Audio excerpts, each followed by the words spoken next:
My energy levels are a production of how caught up I'm in with my team. So it's really a faceless opponent.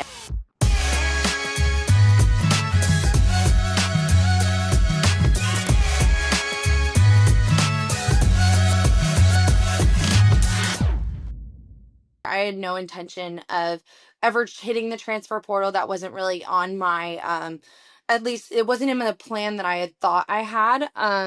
And just realized that it was time for me to make a transition and I wanted to grow as more as both a player and a person.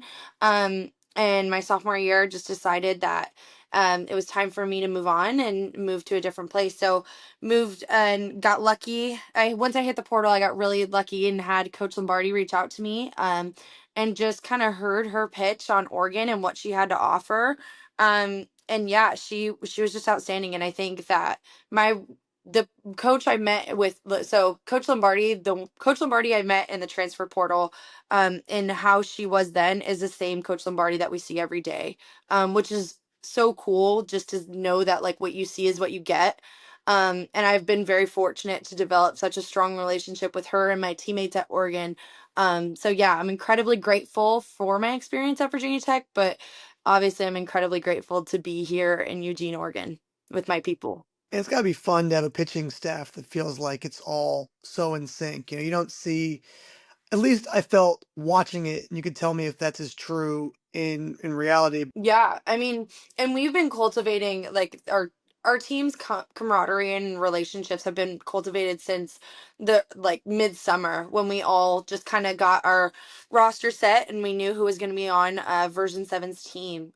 We had really dove into getting to know each other on a really genuine level, and forming just deeper connections. So it's really cool to see all those efforts that were put in to get to know each other really pay off, on and off the field. Like, um, my teammates are the one for the seniors who have graduated. They're always going to be my teammates and some of my closest friends. So to have that is so special, and to be able to translate something really cool on the field for everybody to see is it's really cool, and it's all genuine. Where does the I love numbers, like, numerology is a big thing for me, so where does the, like, version when did the version numbers start with Oregon? 'Cause I've heard V7's a big thing, but was it V1, V2, V3? Has this gone all the way up until now? Yes, so it's every version is for every year that Coach Lombardi has been here. So version 1, and now we're version 7. So this is Coach Lombardi's 7th year, and then there will be a version 8 this coming fall. So yeah. How did it all kind of begin? So you're talking about the early summer is when the bonding started. What were some of the key moments at the beginning of that process? One of the first things we did in the fall, we had a team bonding trip. And we did that as a group where we just played some fun games, did a team dinner, and just really got to spend some one-on-one quality time together.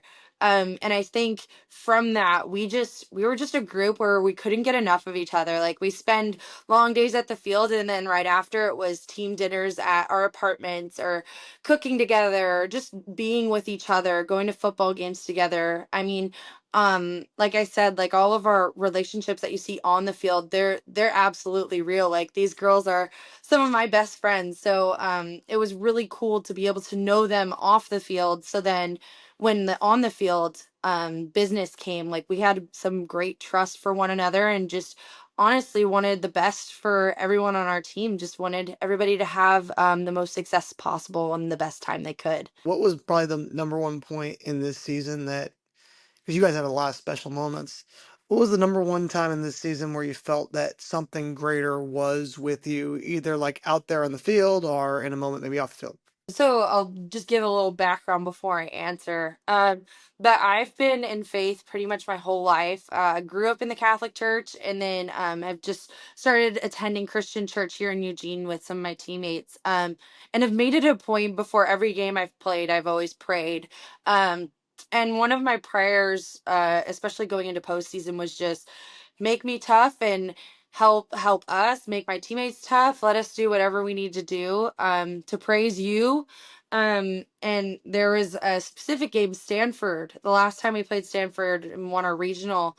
Obviously I didn't have the results I wanted, and didn't necessarily do my job to the best of my ability, and had a pretty big run deficit in the first inning. And I came out of the game and I just prayed. I was like, God, like, you've put me in the right position and you've put my teammates in the right position, and I know you've blessed them.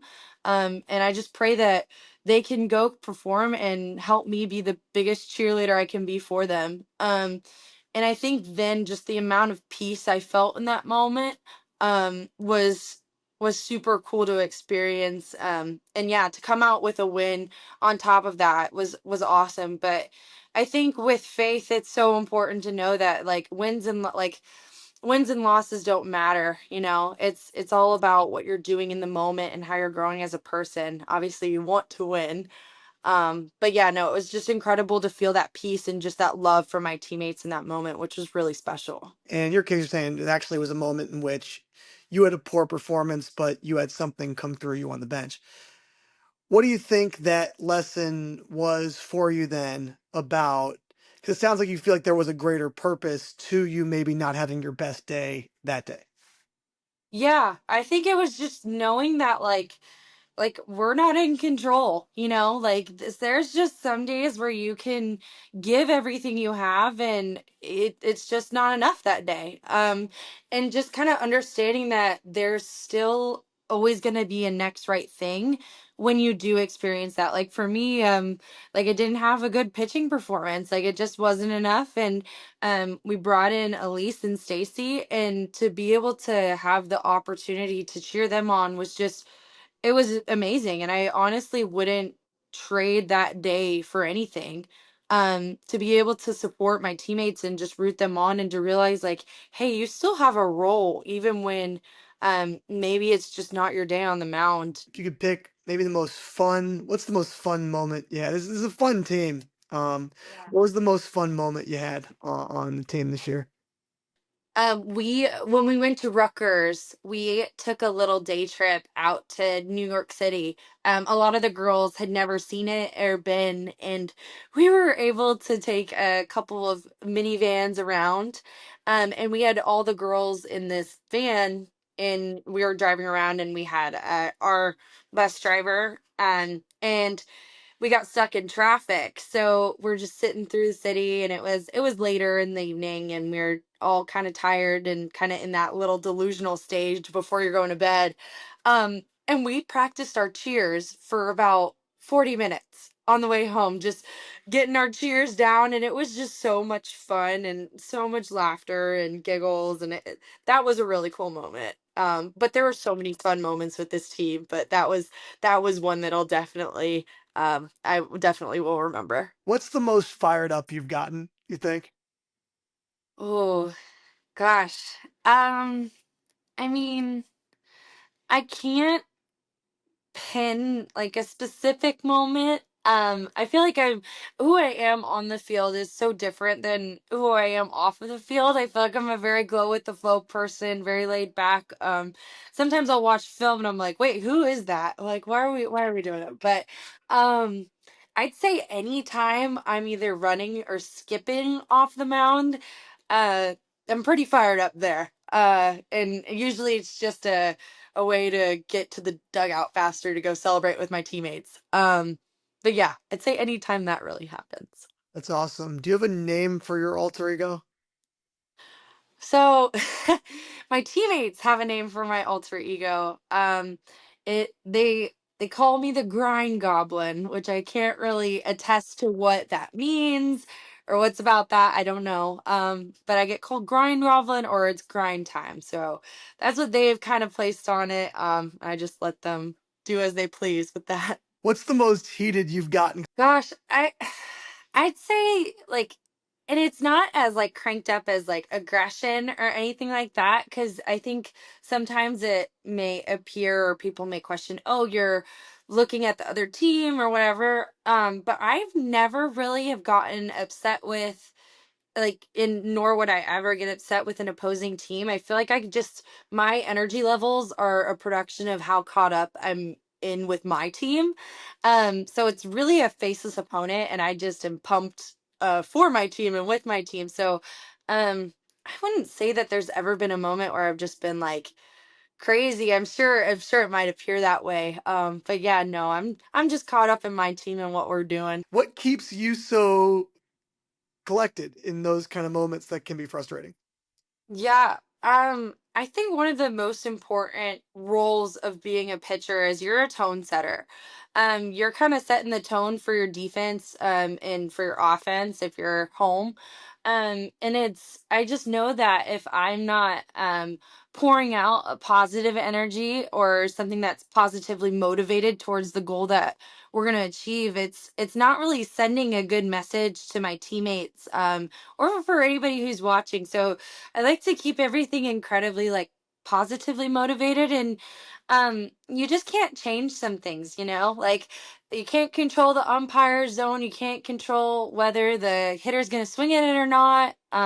Once the ball leaves my hand, it's kind of out of my control. So I think I know, when I'm competing, I'm like, my teammates have my back, they're giving me 100%, I'm going to give them 100% of the most positive energy I have. And we're just going to go compete.